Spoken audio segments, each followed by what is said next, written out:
хочу, пряника подколочу, понесу на сеножать, хай на солнце полежать, побелеют ручники, веселечки, и вось ручник дорогие, вышиваны береги.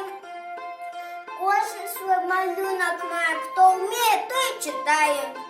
Нет, пожалуйста, Бог, после сребряных серпов, жают жито и пшеницу, и усякую пашницу. По дому ходили, зерня молотили, цепом колотили.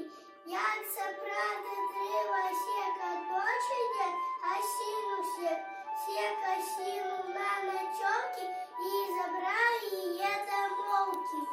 Я вдав ее на сіну, не одну тясину, і напрасно щировав, усю ж ночь витримав.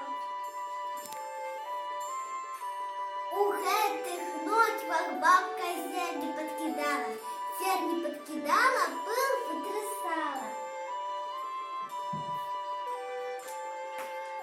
Потом под колыску их пристосовала, повесила до стола, дитя колыхала. А у гэтом сите муку просевала. А у маслобойцы масло узбивала. Масло, сметану, муку добавляла, каравай у печь садила, гостей частовала.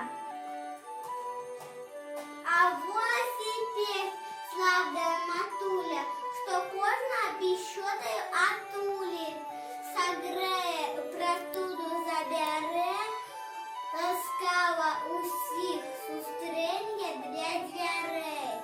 Завшон была печи, горшки, чигунки, пузатые посовники.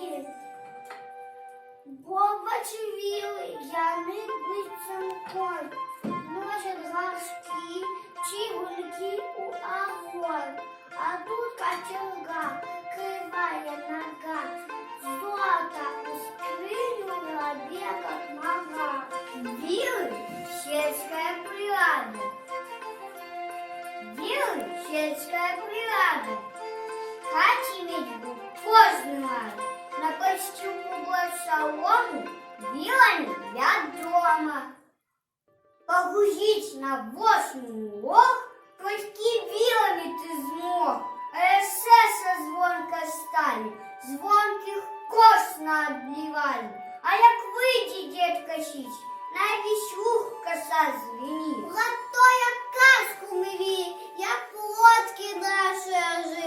Покой ты газочку свою вела, у печи запотела чепела. Бедок выбрала, сажала довы, сонячной пательни отмысла.